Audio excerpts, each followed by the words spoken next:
We got to talk about the state of the franchise for another NFC West team.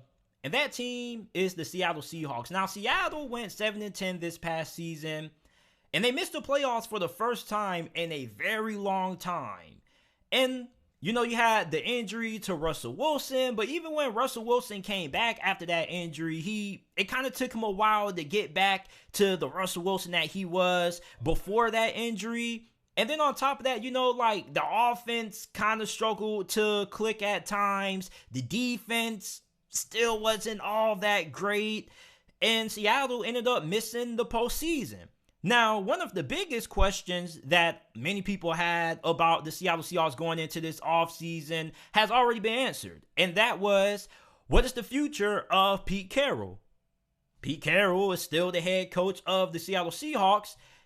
And with Pete Carroll remaining the head man in Seattle, what changes was he going to make? Well, he pretty much made a complete overhaul on the defensive side of the football, at least when it came to his staff. He got rid of Ken Norton Jr., got rid of a couple other position coaches, and he brought in former defensive coordinator of the Chicago Bears, Sean Diassi. Now, I am really excited about this hiring of bringing Sean Diassi to Seattle because Chicago's defense was pretty good last season, and it could have been even better if the offense wasn't so anemic.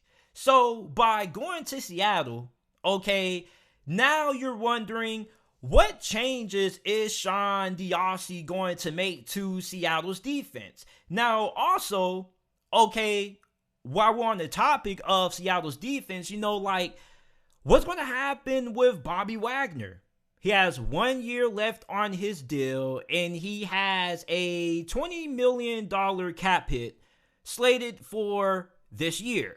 However, if Seattle cuts him, then they may be able to take a little bit of money off the books, free up a little bit more cap space. What's going to happen with Bobby Wagner? Now, normally we don't see no players get cut or anything until around the start of the new league year, and that's when we start to see all these transactions start to take place. But if you had to ask me, hey, JT, make a guess, yes or no, do you think that Bobby Wagner is going to be a Seattle Seahawk next season?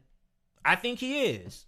Honestly, I think if Seattle releases Bobby Wagner, I think it's going to be a mutual parting. I think it's going to be Bobby Wagner wanting to play somewhere else and Seattle wanting to move on. But I think if Bobby Wagner wants to remain in Seattle, I think he's going to remain in Seattle, because it's not like Bobby Wagner's play has just went from elite to bad. He's still one of the better linebackers, one of the best linebackers in the game. So, what really is the reason for getting rid of him? I know he's up there in age, but if you have somebody who's up there in age who's still producing at a very high level, what's the point of releasing him? So, I don't really understand. Well, I do understand a little bit of the Bobby Wagner speculation, but I'm having a really hard time seeing him getting released by the Seattle Seahawks unless he wants to move on and play elsewhere in Seattle. But if Wagner wants to stay a Seattle Seahawk, I don't really see, too many issues where he wouldn't remain a Seattle Seahawk as long as he continues to play the way he has and his play doesn't just decline so bad that he becomes one of the worst linebackers in the league. As long as he plays like a top 10 linebacker, I think he has this past season, I think he's going to remain a Seahawk. However, Seattle has a huge issue when it comes to their secondary. And their secondary has kind of been a issue ever since, they got rid of guys like Richard Sherman, Cam Chancellor, or Earl Thomas. Their secondary never really has been the same ever since, all those guys disbanded. So, you got to improve cornerback. We know that. What's going to happen at safety with Quandre Diggs, right now currently a pending free agent? Then you got left tackle Dwayne Brown. He's also a pending free agent. You got tight ends Gerald Everett, Will Disley, who are also pending free agents. Now, Seattle is going to have the money to bring back a couple of these guys. They have $35 million in some change in cap space. And I also think that they have the potential to free up some more cap space as well. So now you're going to have the opportunity to keep Dwayne Brown, maybe Quandre Diggs, but also you finally can, maybe have a little bit of money to go out and get some of the players that maybe Russell Wilson would want you to get. Because once again, seems like for another consecutive offseason, we have some Russell Wilson trade speculation. Now, last offseason, we heard these offseason trade rumors when it came to Russell Wilson, and that Russell Wilson most definitely was going to get traded just to see Russell Wilson start the season as a Seattle Seahawk as their starting quarterback. So, there's always a lot of trade speculation when it comes to Russell Wilson. I guess it's just one of those things that's going to happen every single offseason. We're going to wonder, hey, what's going to happen with Russell Wilson in Seattle? But if there was ever an off season for Russell Wilson to go out and, kind of make some recommendations, this would be the off season. Because now Seattle's front office can't hit you with the, oh, Russell, man, we would like to sign him, we just don't have the money. Or we would like to improve this position, Mr. Wilson. We love you a lot, but we just can't because we don't have the money. Now you have the money to go ahead and get some of these players that Russell Wilson wants. You have the money now to improve some of the positions that Russell Wilson wants you to improve. On top of that, you also can, maybe get you a solid cornerback. So there are a lot of options for Seattle this offseason. And I'm willing to bet money that Seattle will not have a losing record next season. Because, I still believe in Pete Carroll being a really good coach. I still think that Pete Carroll is a top 10 coach in this league, which may sound crazy to a lot of you guys watching this, but I'm not ready to throw the white flag on Pete Carroll yet. Okay, I still love Pete Carroll, and maybe I do have a little bit of bias towards Pete Carroll because he's one of my favorite coaches in the league. However, Pete Carroll made some critical changes on the defensive side of football, and maybe he's going to make some more changes schematically also.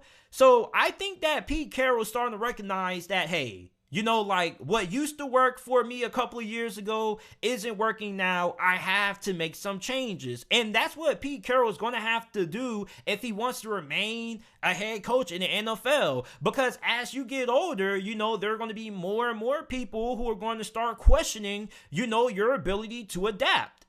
And the longer you stay with a team, there are going to be more people who are going to criticize you when certain changes aren't being made. And, Pete Carroll has met the first part of the challenge, which is making those changes, getting rid of Ken Norton Jr., firing a couple of position coaches on the defense side of football and bringing in some new blood. So for Pete Carroll, I'm interested in seeing if the overhaul that he made to the defensive staff is going to improve Seattle overall as a team, because I think it should. Because last year I felt like Seattle's defense could have been a top 10 unit. So maybe next year with defensive coordinator Sean Diassi, this defense ends up returning to the defense that we saw back in their prime years, 2013, 2014. Even if they don't return to that, you're wondering if your defense can just go back to being above average or go back to being good. Because over the last couple of years, Seattle's defenses have been average to below average at best. So I'm really intrigued in seeing how these off-season changes to the coaching staff is going to affect Seattle. You guys let me know how you guys feel about the state of the franchise for the Seattle Seahawks if you guys are watching this on YouTube. Because if you're asking me, I'm still very confident in Seattle. However, do I view them as legitimate Super Bowl contender?